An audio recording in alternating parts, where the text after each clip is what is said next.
Alright guys, got a HP DPS 600 PB server power supply.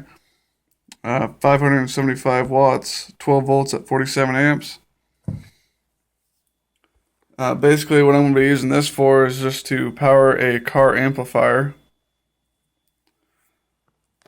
This one just takes a standard computer cord, and I have it wired into a inline switch for like a lamp or something. I've already have everything wired in, so basically I'm just going to show you which wires are what.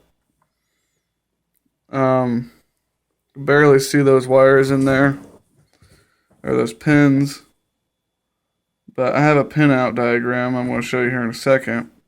On the right side, your two leads will be positive.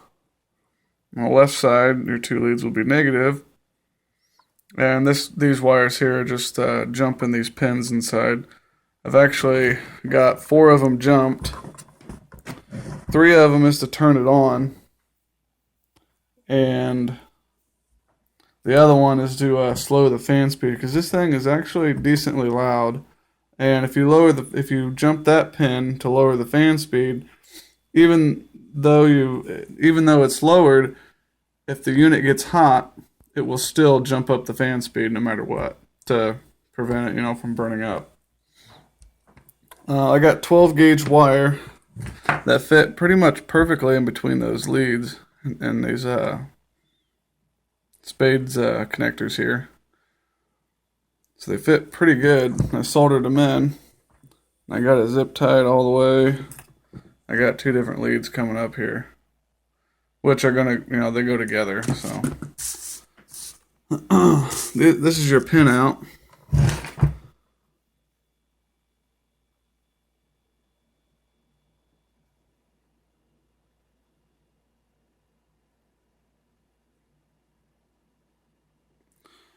So if you're looking at the unit like this, the top left pin, you can't really see it, but when you get one, you'll know.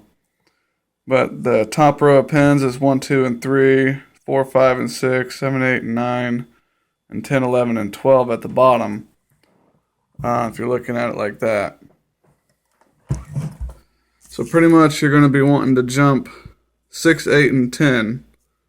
And it turns the power supply on. You can actually just put a switch on it, but even though you got the switch, even though if you have it plugged in without a switch here, the fan will still stay on in standby. So it might get kind of annoying. So that's why I just went ahead and jumped everything here and then just put an inline switch. That means it, just turns everything off. This way you can just leave it plugged in and everything. You don't have to mess with it. You can actually put a variable resistor, like a potentiometer. I think it was a 1K potentiometer between 3 and 9, and you can actually adjust it to where the voltage can be up to about 13.8 volts. Right now, they usually sit around 12.4 to 12.5. I've usually seen them at. You can short pins 4 and 8 to get the fan speed to minimum. And you can also put a switch in there. Don't worry about any of this. So, and if you're wanting to put them in series, this is your current share pin, is 11. I'm not going to get into that detail. But yeah, that's pretty much how I wired mine in. It's real simple and easy to do.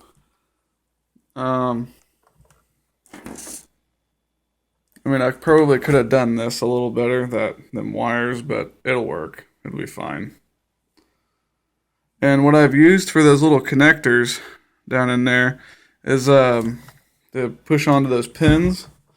It was a little motherboard connectors for your switches and whatnot for your computer. Like if you ever custom made a computer or something, you get them little not sure what they're called, but you have to push them onto these little pins on the motherboard. And I had a few spare of them ones laying around, so I was able to just push them on and use them.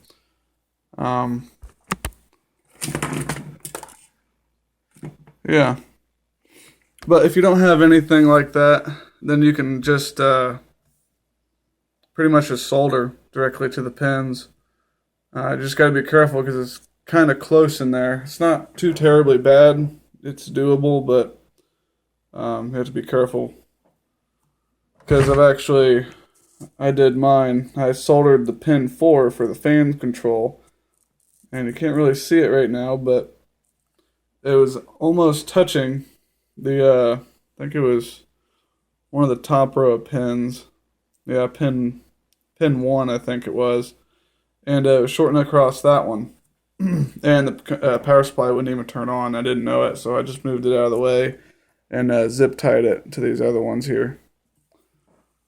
Maybe you can probably see that a little better. Yeah.